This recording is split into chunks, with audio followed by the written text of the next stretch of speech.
नाजरीन आदाब, मैं हूं अफशर जबीन। आप देख रहे हैं महाराष्ट्र न्यूज। सबसे पहले नजर डालते हैं हेडलाइंस पर। महाराष्ट्र के वजीर आला देवेंद्र फडणवीस का नासिक दौरा, मुख्तलिफ तरक्याती प्रोजेक्टों का रखा संग बुनियाद।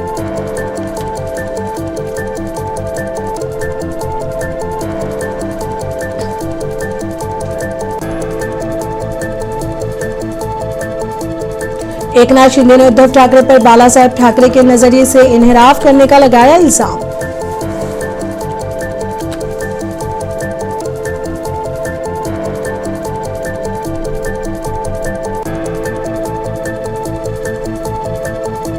नांदेड़ में एमआईएम ने बल्दियाती चुनाव की हिकमत अमली का किया तबादला ख्याल, जल्द ही उम्मीदवारों के नामों का होगा ऐलान।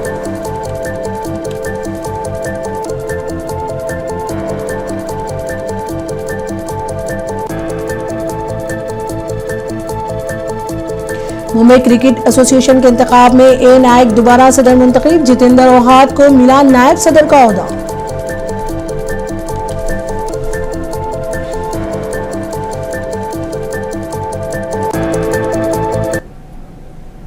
अब खबरें तफसील से।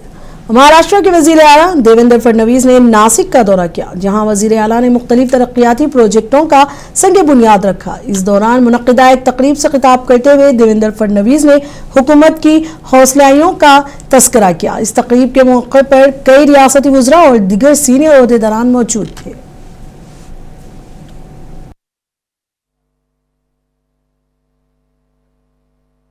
मोठ्या प्रमाणात मिळेल, मी दोनच विनंती आपल्याला करतो। एवढं मोठं काम करायचं तर काही लोकांना निश्चितपणे त्रास होईल, पण हा त्रास समाजाकरता आहे, तो आपल्याला थोडा सहन करावा लागेल। कोणाचं नुकसान आम्ही होऊ देणार नाही। कोणाचं अधिग्रहण करावं लागलं तर त्याला चांगले पैसे देऊन त्याचा पूर्ण पुनर्वास आम्ही करू, पण आपल्या सगळ्यांचं सहकार्य मला या निमित्ताने पाहिजे। दुसरं, माझी माध्यमांनाही विनंती आहे, माध्यमांनी चांगली प्रसिद्धी तर आम्हाला दिलेलीच आहे, पण अनेक वेळा माध्यमांमध्ये इथल्या टेंडरच्या बातम्याच फार चालतात। यांनी टेंडर घेतलं का, त्याला मिळालं का, या कंडिशन काय, त्या कंडिशन काय। माझी त्यांना विनंती आहे, हे अधिकाऱ्यांवर सोडून द्या। आमचा त्याच्यात इंटरफिरन्स नाही, आम्ही तो करणार नाही। हे काम चांगल्या दर्जाचं करायचं असेल तर चांगले कंत्राटदार लागतील। मग आपल्याला अनेक वेळा लोकल लोक येऊन काही बातम्या देतात, ज्याला काम मिळालं नाही तो येऊन बातम्या देतो। शिवसेना के सरबराह और नायब वजीर आला एकनाथ शिंदे ने उद्धव ठाकरे पर सख्त तनकीद की और पूछा उनके अपने हामी पार्टी क्यों छोड़ रहे हैं। नायब वजीर आला एकनाथ शिंदे ने इल्जाम लगाया कि बाला साहेब ठाकरे के नजरिए से इनहराफ करते हुए और कांग्रेस के साथ इत्तेहाद करके उन्होंने शिवसेना के बुनियादी उसूलों को धोखा दिया है। शिंदे ने जालना में कच्ची आबादियों के लिए PR कार्ड सर्वे का इफ्तिताह किया, जो जालना में मुनक्किदा जलसा आम से खिताब कर रहे थे। जालना के MLA अर्जुन खोतकर की क़यादत में ठाकरे धड़े के जिले सरबराह भास्कर ने मुतायद हामियों के साथ शिंदे धड़े में शमूलियत अख्तियार की।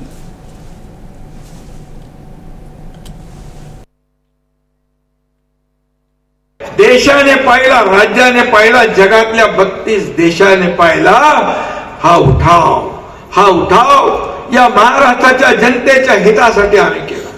या राज्यातल्या सर्वसामान्य माता भगिनींसाठी केला, शेतकऱ्यांसाठी केला, आणि ती काळाची गरज होती आणि म्हणून लोकांनी ते स्वीकारलं। आपला निर्णय लोकांनी स्वीकारला आणि म्हणून विधानसभेत आपण 80 जागा लढून 60 आमदार जिंकून आणले। 60 आमदार। आणि जे आपल्याला आरोप करतात, शिव्या देतात, ते 110 जागा लढवून भास्करराव 20 जागा जिंकू शकले। यावरून चित्र स्पष्ट आहे। शिवसेना बाळासाहेबांचे विचार, आनंद दिघे साहेबांचे विचार घेऊन पुढे आपण चाललोय।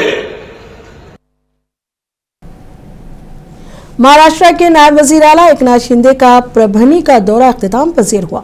प्रभनी के जंतूर रोड पर वाक़े महात्मा फुले विद्यालय कैंपस में मुनक़िद हुई।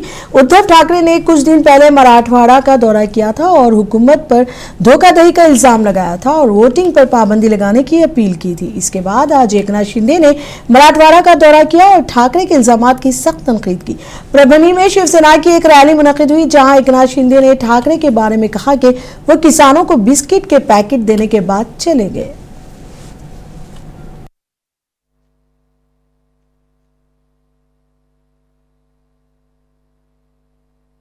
एकनाथ शिंदे साहेबांचा दौरा झालेला आहे आणि ह्या दौऱ्यामध्ये आम्ही शिवसैनिक महिला किंवा पुरुष दोन्ही असू द्या, यामध्ये आम्ही खूप नाराज आहेत। कारण येत्या 3 वर्षापासून जशी शिवसेनेची संघटना शिंदे साहेबांची एकत्र झालेली आहे, तेव्हापासून आम्ही शिंदे साहेबांसोबत कार्यरत आहोत आणि एकनिष्ठ आहोत, एकनिष्ठतेने आम्ही काम करत आहोत। पण आज या ठिकाणीचं वातावरण असं दिसलं, या ठिकाणी जे नवीन लोक शिवसेनेमध्ये आलेले आहेत त्या लोकांनी जुन्या सर्व शिवसैनिकाला डावलायचं काम केलेलं आहे आणि जे स्टेजवर आज दिसले सगळे नवे शिवसेनेचे लोक दिसले, जे जुने 3 वर्षापासून काम करत आहेत। या ठिकाणी एक सुद्धा व्यक्ती दिसला नाही आणि सर्व नाराज आहेत। म्हणून या शिवसेनेमध्ये स्थानिक स्वराज्य संस्थेमध्ये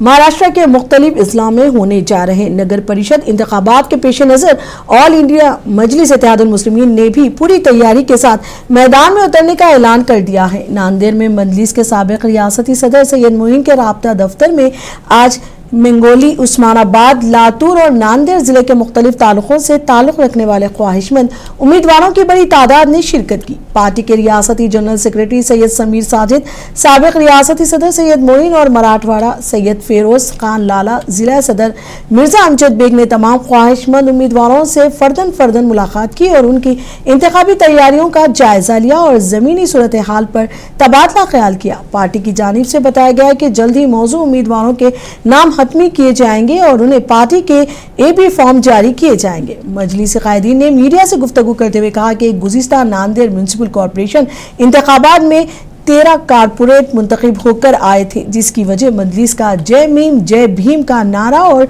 मुसलमानों दलित इत्तेहाद की कामयाब कोशिश थी। कायदीन ने कहा कि इस बार भी पार्टी इसी जज्बे और भरपूर ताकत के साथ नगर परिषद और नगर पंचायत इंतखाबात लड़ने जा रही है।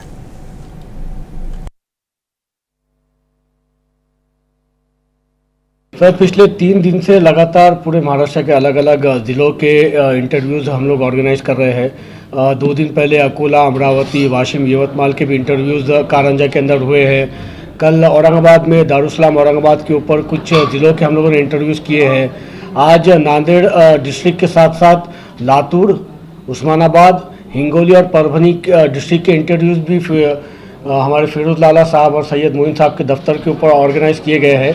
देखिए, नांदेड़ डिस्ट्रिक्ट के अंदर हमारा ज़्यादा जोर है इस बार। नांदेड़ डिस्ट्रिक्ट के अंदर पिछले कई महीनों से, सालों से लगातार सैयद मोइन साहब और फिरोज लाला साहब अलग अलग तालुकों के अंदर घूम रहे हैं, जमात को मजबूत करने के लिए कोशिशें कर रहे हैं। कई सारे हल्के आइडेंटिफाई किए हैं मोइन साहब ने, फिरोज लाला साहब ने, जहाँ पर हम लोग नगर अध्यक्ष लड़ने वाले हैं, कई सारे हम लोग कॉर्पोरेटर्स लड़ने वाले हैं। तो इसी का सिरा है कि आज सैयद मोइन साहब के दफ्तर के ऊपर इंटरव्यूज़ नांदेड़ डिस्ट्रिक्ट के भी हो रहे हैं। महाराष्ट्र के वजीर चंद्रशेखर बावनकुले का कहना है कि बिहार में एनडीए की हुकूमत बनने जा रही है। उन्होंने कहा कि मरकजी क़यादत ने बिहार चुनाव में बेहतर अंदाज में काम किया है और इसी के मुताबिक नताइज सामने आएंगे। एनडीए पूरे बहुमत के साथ 51% की लड़ाई लड़कर चुन के आएगी। वहां पे भारतीय जनता पार्टी और सारे अलायंस में जिस प्रकार से एनडीए को बहुमत मिलने वाला है, हमारे प्रधानमंत्री मोदी जी के मार्गदर्शन में हमारे अमित भाई, हमारे नड्डा जी, वहां के सारे भारतीय जनता पार्टी के हमारे नेता, इन्होंने जिस प्रकार से चुनाव लड़ा है, मुझे लगता है कि मजबूत एनडीए वहां से उभर कर आएगा। और जब एनडीए उभर कर आएगा तो राहुल गांधी अस्वस्थ रहेंगे, थोड़ा सुकून मिलना चाहिए, इसलिए चले गए होंगे। उनको देश का नाम खराब करना ये हमेशा की उनकी आदत है। अब विदेश में जाके स्टेटमेंट करेंगे कि वहां तो मशीन ही खराब थी, वहां तो हमारा जो मदर रोल है, जो मतदार यादियां है, वो नादुरुस्त थी। ये सारे ठिकरे फोड़ने के लिए कुछ ना कुछ बहाना बनाते हैं। अब वो विदेश में जाकर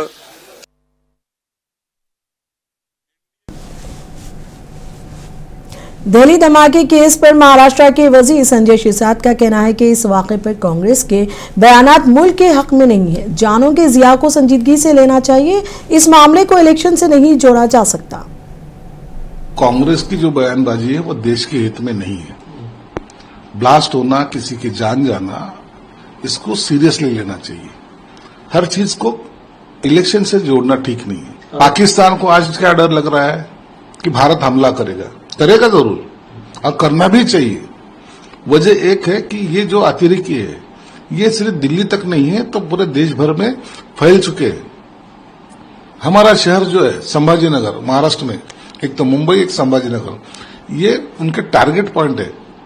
संभाजीनगर से बहुत सारी एक्टिविटी चलती है, ये सेंट्रल एजेंसी को भी पता है, इसलिए अब वो एजेंसी इनके ऊपर फोकस कर रही है। और मुझे लगता है ऐसे वक्त कोई पार्टी, कोई भी पक्ष में रहो विपक्ष में रहो, उन्होंने बयानबाजी करने से अच्छा इनको सपोर्ट करना चाहिए। शिवसेना के लीडर संजय निरुपम ने दिल्ली धमाके के वाक़े पर तबसरा करते हुए कहा कि एक नया टेरर मॉड्यूल सामने आया है और उन्होंने कहा कि जांच एजेंसियां इस वाक़े की तह तक जाएगी और पूरी साजिश को बेनकाब करेगी। वह एक सामान्य घटना नहीं है, एक बहुत बड़ी भारत के खिलाफ आतंकवादी साजिश का नतीजा है और उस साजिश की वजह से ही इतना बड़ा हादसा हुआ है। लेकिन मैं अपनी जांच एजेंसियों को बहुत बहुत बधाई दूंगा कि उन्हें देखते देखते ये पूरा जो नया टेरर मॉड्यूल तैयार हुआ है, जिसमें कई डॉक्टर्स इन्वॉल्व हैं, उनको तत्काल गिरफ्तार कर लिया गया और उनके जरिए तह तक पहुंचने की कोशिश की जाएगी। जिन लोगों ने भी ये साजिश रची उनमें से किसी को नहीं छोड़ा जाएगा। खुद प्रधानमंत्री श्री नरेंद्र मोदी जी ने इस प्रकार का संकल्प व्यक्त किया और संकल्प पर हमको विश्वास है। लेकिन उससे भी बड़ा विषय ये है कि जो आतंकवादी हमला हुआ है उसमें किसी भी आतंकवादी संगठन ने अभी तक जिम्मेदारी नहीं ली, क्योंकि उनको मालूम है कि अगर वो जिम्मेदारी लेंगे तो ऑपरेशन सिंदूर अभी जारी है। खुद प्रधानमंत्री जी बोल चुके हैं कि ऑपरेशन सिंदूर अभी बंद नहीं हुआ है। मतलब इधर उन्हें जिम्मेदारी ली और उधर उनका पूरा का पूरा ठिकाना उड़ा दिया जाएगा। इसलिए सीमा पार आतंकवाद का ये पूरा का पूरा षड्यंत्र है, ये तो स्पष्ट है। लेकिन सीमा पार आतंकवादियों में एक नया ट्रेंड दिख रहा है कि उनमें हिम्मत नहीं हो रही है भारत के खिलाफ एक। शिवसेना यूबीटी के तर्जुमान आनंद दुबे का कहना है कि दिल्ली वाक़े ने पूरे मुल्क को हिलाकर रख दिया है। आनंद दुबे ने इल्जाम लगाया कि कौमी सलामती के बजाय बिहार इंतखाबात पर तवज्जो मरकूज की जा रही है। उन्होंने मुतालबा किया कि इस मामले में मुलविस तमाम कसूरवारों को सजा दी जाए। देखिए 10 नवंबर की शाम को हम सब नहीं भूल सकते, जब लाल किले के पास जब मेट्रो स्टेशन के पास बम धमाका हुआ तो दिल्ली के साथ साथ पूरा देश दहल गया।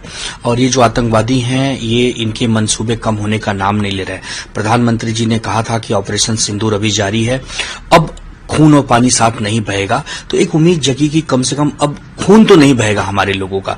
लेकिन आए दिनों 12 के करीब लोगों की जान चली गई, करीब करीब 20 से ज्यादा लोग घायल हो गए। हम एक बात नहीं समझ पा रहे हैं कि प्रधानमंत्री जी कब तक जुमलेबाजी करेंगे आप, गृह मंत्री जी कब तक बिहार के चुनाव में प्रचार करेंगे आप। अगर आप बिहार के 10-12 दिन के चुनाव प्रचार की जगह अगर दिल्ली में चौकस और चौकन्ना भरा नजर से आप नजर बनाए रखते तो आज ये हादसा टल सकता था।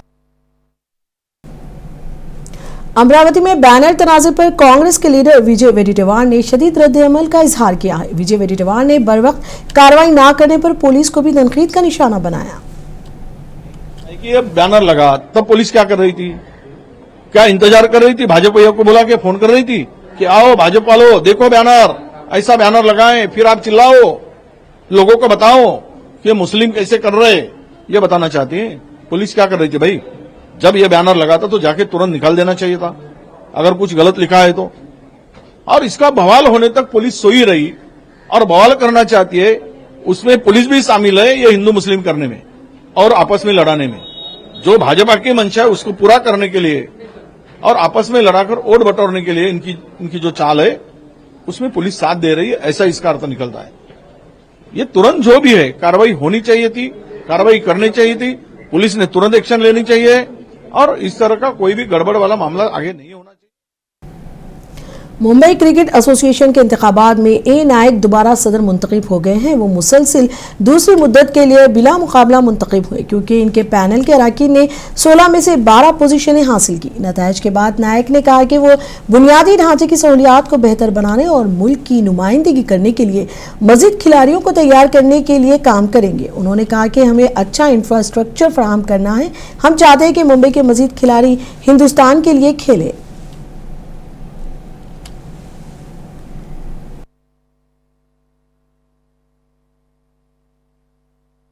ये जो हमारा आज का जो विजय है वो हमारे मैदान क्लब सेक्रेटरीज मैन और वुमेन क्रिकेटर्स है उनका विजय है।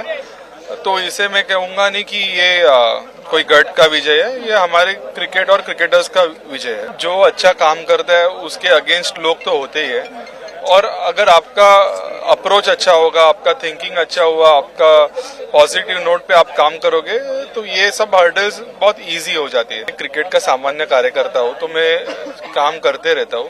जो अपॉर्चुनिटी मुझे हमारे क्लब सेक्रेटरीज देते हैं और उसके लिए मैं अच्छा काम करने की आने वाले टाइम में प्रयत्न करूंगा। जितेंद्र ओहार ने एमसीए का नायब सदर मुकर्रर होने के बाद कहा कि मैं वो मुंबई क्रिकेट के सुनहरे दिन देखना चाहते हैं। उन्होंने कहा कि हम नौजवानों को सहूलियात फराहम करने की कोशिश करते हैं क्योंकि वो हमारा मुस्तकबिल है।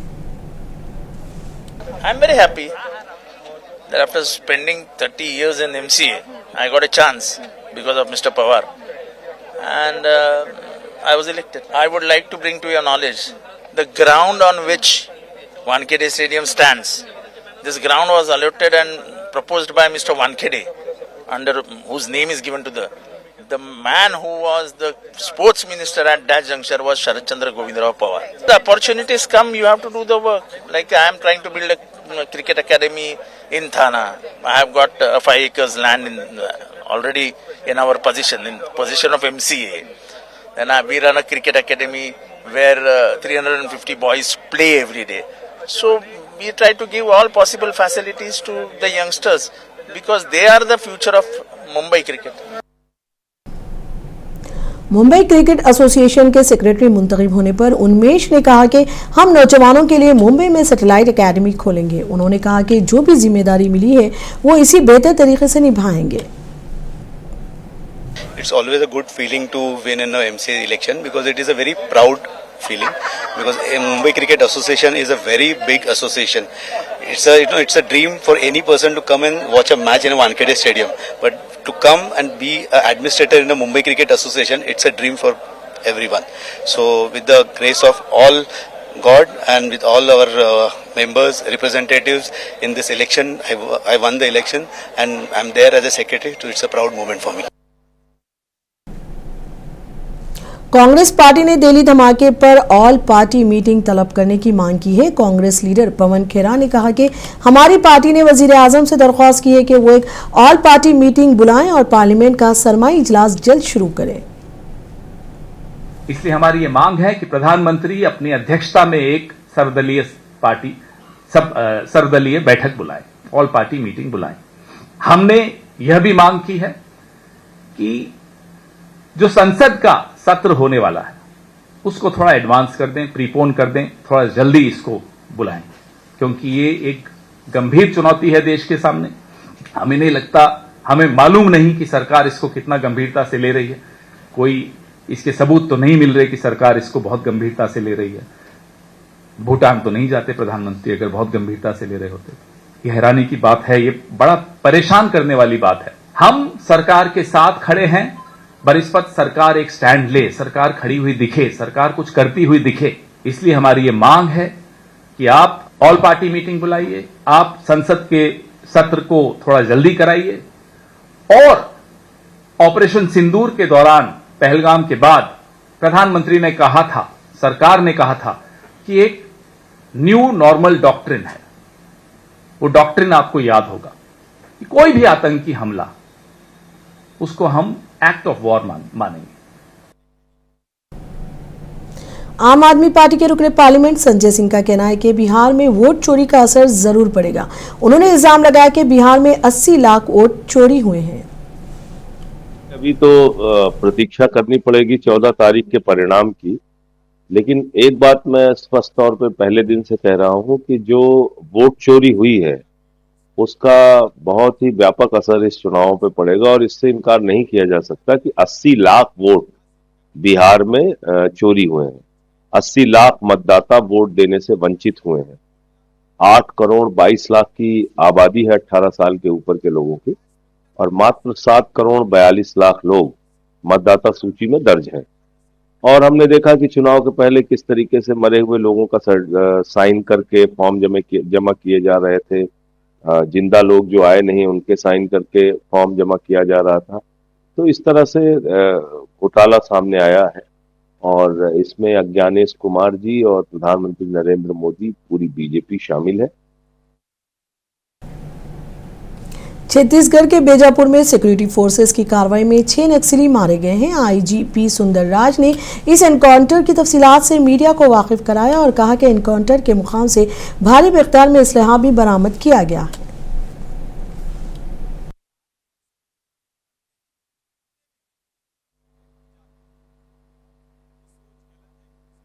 और अन्य एरिया कमेटी मेंबर जगत और पार्टी मेंबर्स मंगली, पार्टी मेंबर्स भगत और इस प्रकार टोटल 6 माओवादी का रस का शनाख्ती हुई है। और मुठभेड़ स्थल के आसपास अभी भी DRG, STF, Bastar fighter, CRPF और अन्य सुरक्षा बल द्वारा लगातार एरिया को सर्चिंग कर रहा है। और बस्तर संभाग के अंतर्गत पूरे समय में जो प्रभावी रूप से संचालित की गई अभियान के परिणाम स्वरूप अब तक विगत 20 महीने में लगभग 450 माओवादी के डेड बॉडी अलग अलग मुठभेड़ के पश्चात बरामद की गए थे। इसमें सीपीएम माओवादी संगठन का जनरल सेक्रेटरी बसवराजू, संगठन कमेटी मेंबर्स सुधाकर, के रामचंद्र रेड्डी, सत्यनारायण रेड्डी, इस प्रकार काफी बड़ी संख्या में सीनियर माओवादी कैडर्स और अन्य पीएलजी फॉर्मेशन कैडर्स और काफी बड़ी संख्या में AK-47, LMG, इंसास, SLR इस प्रकार का ग्रेडेड वेपन्स भी सुरक्षा बल द्वारा बरामद किए गए थे। इस परिस्थिति में माओवादी कैडर के पास अभी मात्र एक ही विकल्प है, हिंसा त्याग करके समाज की मुख्यधारा में शामिल होने के लिए सामने आना चाहिए। इस बात को समझते हुए काफी बड़ी संख्या में हाल फिलहाल में माओवादी कैडर्स, जिसमें सेंट्रल कमेटी मेंबर से लेकर DK से और अन्य सीनियर Thank you.